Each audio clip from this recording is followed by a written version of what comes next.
원의 넓이를 한번 어림해 보자라는 것인데 조금 더 촘촘하게 알아보자는 것인데요.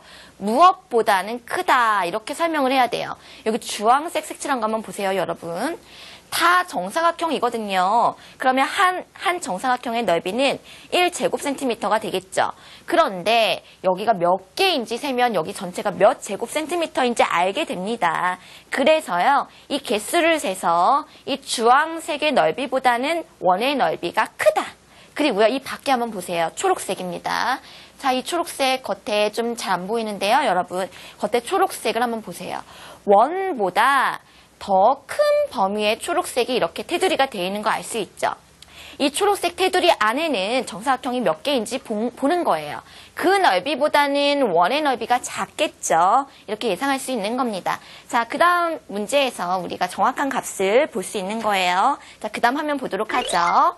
원 안에 색칠된 정사각형의 개수 세봅니다. 여기는 주황색 여러분 직접 세보셔야 돼요. 선생님은 미리 세봤는데요. 60개가 나왔네요. 60개가 되므로 그 정사각형 하나의 넓이는 1제곱센티미터거든요. 그럼 60개면 몇 제곱센티미터입니까? 그렇죠. 60제곱센티미터입니다. 원 안에 색칠된 부분, 이것보다 원의 넓이가 클 거예요. 자, 그 다음 한번 보세요.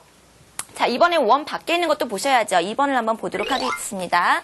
자, 원 밖에 녹색선이 있는데요. 그 녹색선까지의 정사각형의 개수도 세야겠죠. 이 바깥에 있는 정사각형이요. 그 개수를 선생님이 미리 세봤어요. 여러분 직접 한번 세보셔야 돼요. 자, 88개, 88개가 됩니다. 그러므로 넓이는 어떻게 돼요? 88제곱센티미터라고 할 수 있죠. 그러므로 우리는 조금 더 촘촘하게, 더 자세하게 원의 넓이를 어림할 수 있습니다. 세 번째 나오죠. 그 다음 화면 보시죠. 원의 넓이는요. 원 안에 색칠된 부분의 넓이보다는 어떨까요? 이 주황색보다는 원의 넓이가 더 크죠.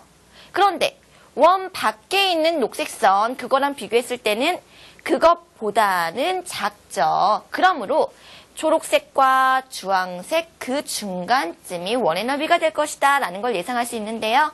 그 수치는 바로 4번에서 나옵니다. 자, 이 문제가 어떻게 나왔는지 여러분 잘 생각하셔야 돼요. 이걸 알기 위해서 우리가 1번, 2번, 3번 과정을 한 것이죠.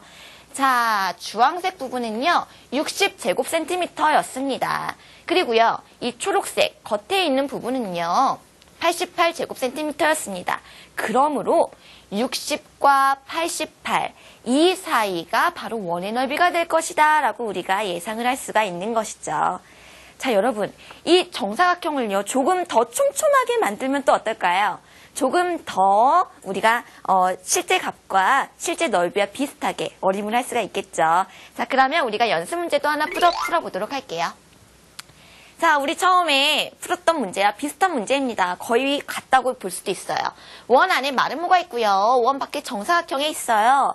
우리는 원의 넓이를 어림하는 것인데요. 여기에 16cm라고 나와 있네요. 그러면 우리는 여기에다 뭘 써야 될까요?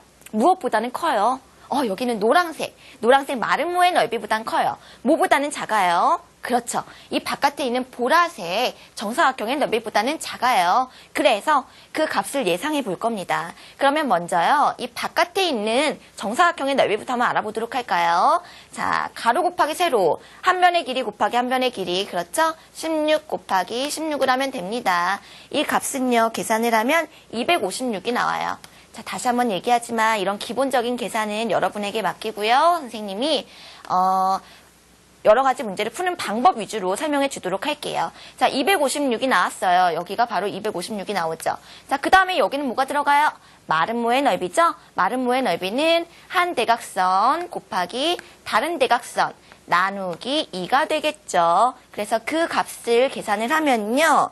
128이 나오네요. 128 적어주시면 됩니다. 선생님 단위는 생략할게요. 제곱센티미터 128 이렇게 적었습니다. 그러면 여러분, 자, 이 사이 값이 너무 어때요? 128과 256 사이는 알겠는데요. 선생님, 그 차이가 너무 큰 것 같아요. 우리 한번 약 얼마 정도가 되는지 한번 예상해 볼까요? 그 문제입니다. 그러면 여러분, 여기에 약이라는 게 써있죠. 여기 정확한 값은 없어요. 여러분 해답을 봐도요. 예시로 정답이 나와 있긴 합니다. 그 예시 값은요. 128과 256 그 바로 중간값을 구한 거예요. 일단 선생님이 중간값을 구해볼게요. 128 더하기 256을 계산을 하고요. 여기에다가 나누기 2를 하면 바로 중간값이 나오는데요. 그 값은 바로 192가 됩니다. 그래서 선생님이 192쯤, 자, 128과 256의 그 바로 중간값인 192를 썼거든요. 근데 이 값만 될까요? 아니에요. 190도 되고요. 180도 되고요. 200도 됩니다. 그래서 예시로 이렇게 적을 수 있지만 다양한 값이 정답이 될 수 있는 겁니다. 자, 우리가요, 다음 개념을 배우기 전에요, 원의 넓이 구하는 정확한 공식을 배우기 전에 그 넓이를 어림해보는 시간을 가져봤습니다. 그럼 방금 배운 거요, 정리해보도록 할게요.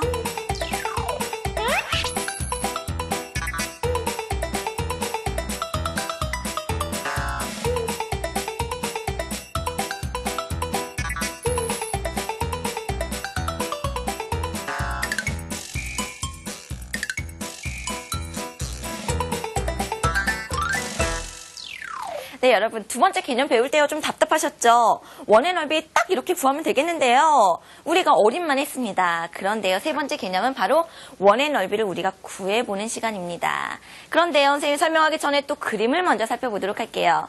이 원의 넓이를 사람들이요, 구하고 싶었어요. 그런데 둥글죠. 둥글다 보니까 이걸 어떻게 구할지 고민이 생겼던 거예요. 그래서 어떤 아이디어를 냈냐면요. 여러분, 여기에는 직사각형 있죠? 직사각형의 넓이 구할 수 있어요? 가로 곱하기 세로 하면 되죠.